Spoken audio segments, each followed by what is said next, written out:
Sa press briefing sa Malacanang ay sinabi ni Presidential Communications Office Undersecretary Claire Castro na ngayon lang ibinigay ng Philippine Drug Enforcement Agency o PDEA ang nasabing listahan. So ibibigay ko na lamang sa inyong opisyal itong mga kopya. Nandito po yung sasabi yung mga barangay na nasasabi nating drug cleared, drug free. Hawak na natin ngayon yung listahan ng mga pangalan ng drug-cleared na mga barangay nationwide ayon sa Presidential Communications Office o PCO sa pamamagitan ni Undersecretary Claire Castro. So tiningnan natin yung mga listahan. Walang nakalagay kung kailan nagsimula na na-cleared yung barangay sa illegal na droga. Nakalagay lamang ay as of June 2025. Mga bilang lamang po ng mga barangay yung nandito at wala yung mga pangalan ng mga barangay na ating ngang naitanong dun sa previous briefing. Nung tingnan natin ay halos kalahati nito, kaya pala siya makapal habang pinapakita niya kanina sa briefing, kalahati po nitong mga to ay mga blankong papel.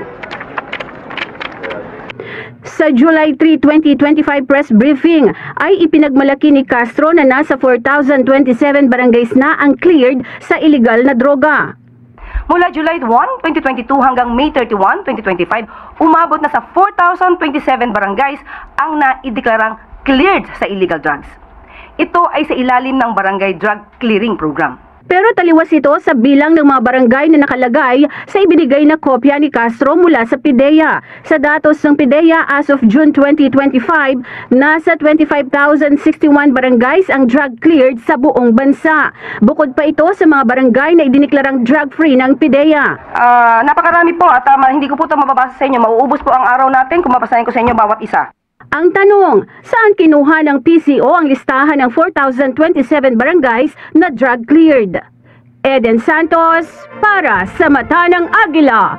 Matatag, matapang, matapat. Samot lang kagwapa. Because you're a diamond, ma'am. It's just nag-bounce back lang sa ilaha, ma'am. Because God is with us. Correct.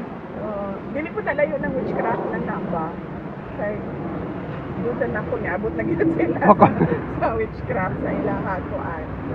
Sa ilang kagustuhan na Ma-impeach. yes, matanggal ko sa pwesto at I'll be out of there. Ay, ang witch hunt, well, obvious naman na, no?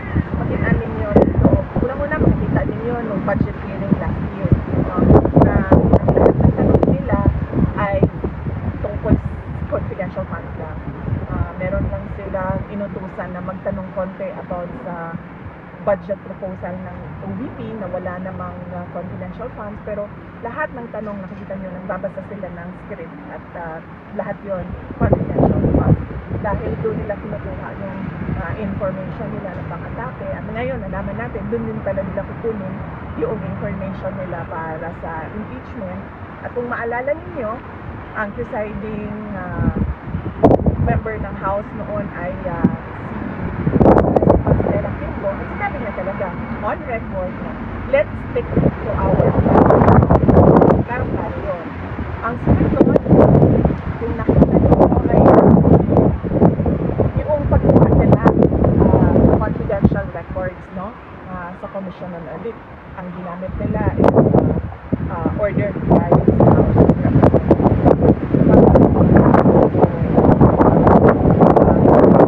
Doon sa loob ng Commission on Audit.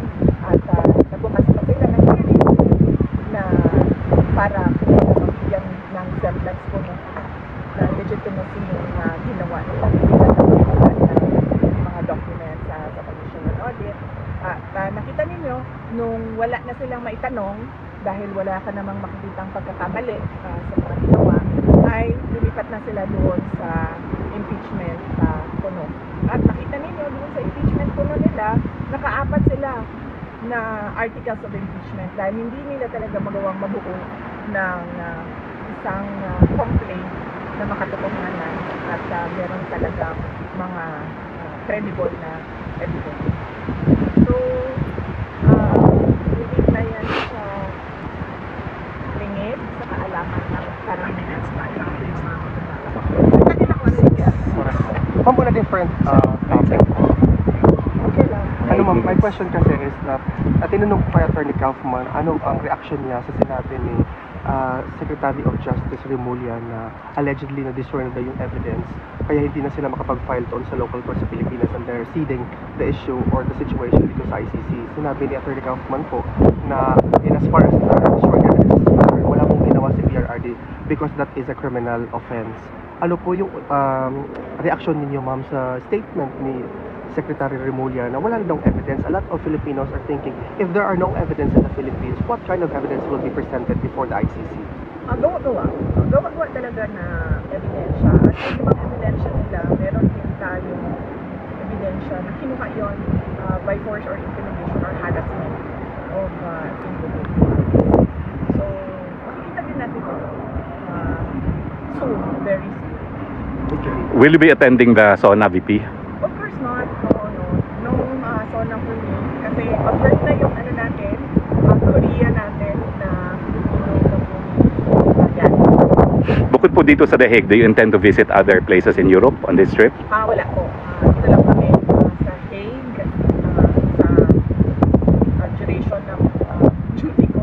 So, July, ano ba? Kailan ko naman yung July 5 hanggang July 23. 23. And then, dating sa susunod si Hunter. So actually, dito po kayo sa SONA, no? You will be here. You'll be out of the country during the SONA. Oo, kasi July 23 ako alis. Okay. So dito lang kami and kasi inaano namin yung 4 days a week na kasi yung bisita. So minamaximize namin yung grant ng detention unit 4 times a week.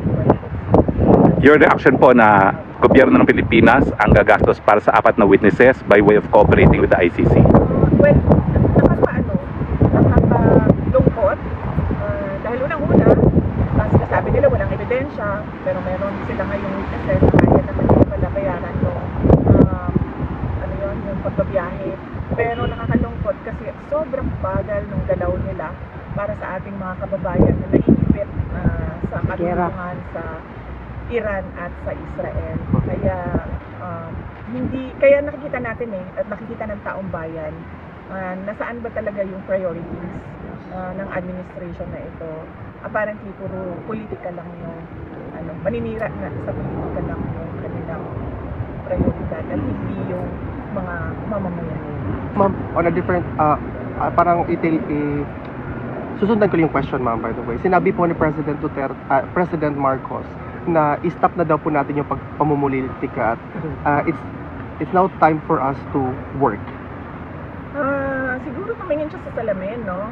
Pag sinasabi niya yung stop na ang pamumulitika kasi sila yung namumulitika. Ang ginagawa lang namin lahat ay sumasagot kami, di ba? Okay, ikaw isang biktima ka din. Dahil you are known to be an ally and a very close lawyer of President Duterte. So, wala naman kami ginagawang atake. Sa amin lahat ay sagot at depensa. So, silang tumigil.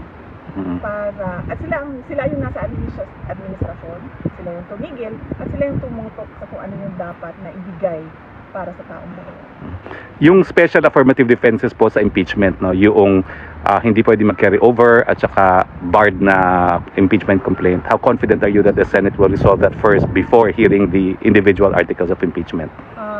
Paniwala ko naman, madami sa kanila ang abogado doon and syempre yung iba ay supported by lawyers as well. Unahin muna nila doon pag-desisyon doon sa posisyon ng validity of court complaints yung crossover ng trial from the 19th to the 20th. Yung notice of disallowance po sa 4th quarter nung confidential fund na pending appeal, wala pa pong resolution yung appeal niyo doon? Wala pa kaming i-check ko sa Office of the Vice President. Okay. Thank you, ma'am. Thank you, ma'am. Okay. Well, I know you've answered it already, but Tatay Digong, how is he? So si PRD, kanina, ipa-expound kung ano yung skin and bone. Payat siya at sobrang payat niya na hindi niyo pa siya nakita ng ganito kapayat. Siguro nakita ko siyang ganito kapayat nung binata pa siya sa photo. Nung binata pa siya. Yung kanyang braso ay kalahati lang ng braso ko. tsaka payat. But para sa akin lang ha, he looks good na payat siya kesa sa yung ano siya, malaki ang tiyan, tapos parang unhealthy tingnan at pag nakakatakot para sa kanyang heart. So, I like him this way. I just live. Pero nabanggit nyo yung baho sa kanya na naaabala yung mga supporters niya na mabilis sa pagpayat niya sa kulungan. Oo, nabanggit ko din yung sa kanya, sabi ko nga kanina, naiintindihan namin yung concern. Because ang ano nga is, yung pagpayat niya ay hindi naman niya kagustuhan dahil talaga yon sa appetite, daw sa appetite niya. No? Siguro sa mga pangyayari, and of course, siguro kasi hindi traditional Filipino food yung nakasanayan. Yung mga pagkain Pilipino na nakasanayan niya, hindi yun yun meron dito sa One more last question po, Sara. Nabalitaan niyo po ba yung Unity Walk namin yung July 5? Yes, oo. Nakita ko din yung videos. Nabanggit ko din. 7 kilometers. Pumayat ako. Nabanggit ko din kay Napahos nga. dating Pangulong Duterte yung Unity Walk July 5 dito sa The Hague.